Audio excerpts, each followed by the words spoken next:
Hurmatli o'quvchilar, sizlar bilan bugun nemis tilida 12-darsimiz, ya'ni haben va sein fe'lini boshlaymiz. Haben va sein bu o'zi nima? Haben fe'li va sein fe'li bu yordamchi fe'l hisoblanadi va bular doim gapda yordamchi sifatida keladi, o'zi mustaqil ravishda kela olmaydi. Demak, haben fe'li bu o'zbek tiliga bor bo'lmoq, ega bo'lmoq holida tarjima qilinadi. Sein fe'li esa mustaqil o'zbek tiliga tarjima qilinmaydi va man degan ma'noni anglatadi. Man. Masalan, ich bin Bektemir, men Bektemirman. Bu yerda sein fe'li man deb tarjima qilinadi. Demak, haben fe'li doim kishilik olmoshlardan keyin keladi va tegishli shaxson qo'shimchalarini oladi. Masalan, haben fe'li ikkita i qo'shimchasini oladi. Bu doim shu tarzda keladi. Ikkita doim i qo'shimchasini oladi. Du da hast, ya'ni du da st qo'shimchasini oladi va haben fe'lining b harfi ikkinchi va uchinchi shaxs birlikda o'z-o'zidan yo'qolib ketadi. Masalan, hast uchinchi shaxsda hat shaklida bo'ladi. Keyingisi wir haben, bu yerda haben fe'li en qo'shimchasini oladi, ya'ni ko'plik ma'nosini bildiradi. Keyingisi ihr habt, bu yerda erda o'z-o'zidan t qo'shimchasini oladi va keyingisi sie haben, bu yerda ham sie ko'plikda en qo'shimchasini oladi. Keyingi hurmat formasida esa ko'plik bilan bir xil tuslanadi va bu yerda ham en qo'shimchasini oladi. Haben fe'li o'zidan keyin doim akkuzativ, ya'ni akkuzativda bo'lgan to'ldiruvchini talab qiladi. Masalan, ich habe ein Buch, menda kitob bor. Bu yerda haben ikkita, ya'ni ikkita turganligi uchun habe ko'rinishda bo'lyapti va bundan keyin habendan keyin doim noaniq artikl keladi. Habendan keyin har doim ein, ayni, aynen ko'rinishida keladi. Doim noaniq artikl talab qiladi. Shu sababdan haben fe'lidan keyin biz doim noaniq artikldan foydalanamiz. Keyingi misolimizda ham xuddi shunday, du hast ein Buch. Bu yerda ham haben o'zidan keyin doim akkuzativ noaniq artikl talab qiladi. Demak, bu yerda haben turibdi. Bundan keyin noaniq artikl qo'yamiz. Noaniq artiklni akkuzativ ko'rinishida qo'yamiz. Akkuzativ ko'rinishi bu otning sredniy rod, ya'ni sredniy rod otning akkuzativ ni o'zbek tilida tushum kelishiga to'g'ri keladi. Keyingi misolimizda biz sein fe'lini ko'rsatganmiz. Demak, sein fe'li bu nima?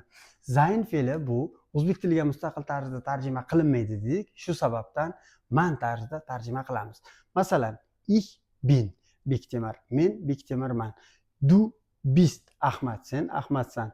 Sie ist Suhrob, u Suhrob kabi tarzda talaffuz qilinadi.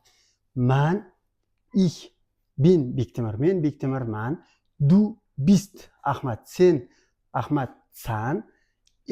Ist Suhrob, u Suhrobdir kabi man, san, dir holida tarjima qilinadi. Bu sein fe'lining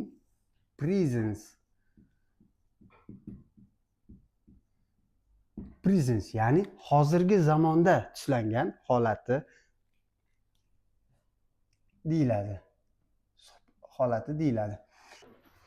Demak, biz sizlar bilan zaynni o'rganamiz. Zayn bu asosan man hamda miz, siz, dir kabi ma'nolarni bildiradi va mustaqil tarzda tarjima qilinmaydi dedik. Demak, ich bin hier, men bu yerda man. Du bist hier, sen bu yerda san. Sie ist hier, u bu yerda dir. Wir sind hier, biz bu yerdamiz. Ihr seid hier, sizlar shu yerdasizlar. Sie sind hier, ular shu yerdadirlar. Sie sind hier, siz shu yerdasiz tarzda talaffuz tarjima qilinadi. Demak, biz sein fe'lini asosan harakatni bildiradigan fe'llarda, ya'ni ich bin an der Uni gefahren, men universitetga boryapman, ya'ni biror bir A nuqtadan B nuqtaga borishni harakatni bildirgan fe'llarda, gaplarda doim biz zayndan foydalanamiz va zaynni ishlatamiz. Agar biz biror bir harakatni bildirmasdan, masalan, ich habe ein Buch, menda kitob bor, haben bilan qo'llaganimizda biz harakatni emas, harakatni bildirmagan gaplarda habenni qo'llaymiz. Zaynni esa doim biz A nuqtadan B nuqtaga, ya'ni bir nuqtadan ikkinchi nuqtaga borganimizda qo'llaymiz. Ya'ni harakatni bildirgan fe'llarda ishlatamiz. Sizlar bilan bugungi haben va zayn mavzusini yakunlaymiz. Bu yerda sizlarga mustaqil shug'ullanishingiz uchun bir necha so'zlar hamda mavzuga oid mashqlar berilgan. Demak, bu yerda bugun biz siz bilan o'rgangan haben va zayn fe'lini kerakli katakchalarga joylashtirib, mustaqil tarzda o'zingiz mashqlarni bajarasiz va undan keyin bu yerda sizning darajangizga tegishli, ya'ni A1 tilni boshlovchilar uchun mos ravishda tuzilgan gaplar mavjud. Masalan, wo wohnen Sie? Bu yerda wo wohnen Sie, qayerda yashaysiz degan so'zni siz umumiy tarjimasini ham hamda wo wohnen Sie, bu yerda har bir so'zning alohida tarjimasini ham o'rganib chiqishingiz kerak. Ich wohne in Berlin. Men Berlinda yashayman. Mit wem leben Sie? Kim bilan yashaysiz? Ich lebe mit meinen Eltern. Men ota-onam bilan yashayman. Ich lebe mit meinen Eltern. Men ota-onam bilan yashayman. Demak, bu yerda savol javob bularni umumiy gapning tarjimasini ham hamda har bir so'zning alohida tarjimasini ham o'rganib chiqasiz. Keyingi misolimizda was sind Sie von Beruf? Kasbingiz nima? Ich bin Student. Men studentman. Das ist mein Eltern. Bu mening ota-onam. Sie leben in Frankfurt. Ular Frankfurtda yashashadi. Ich studiere Deutsche Sprache. Men nemis tili o'rganyapman. Mein Bruder heißt Akbar. Shu kabi mashqlarni o'zingiz mustaqil ravishda bajarasiz. Demak, bugungi darsimiz o'z nihoyasiga yetdi. Xayr, salomat bo'ling.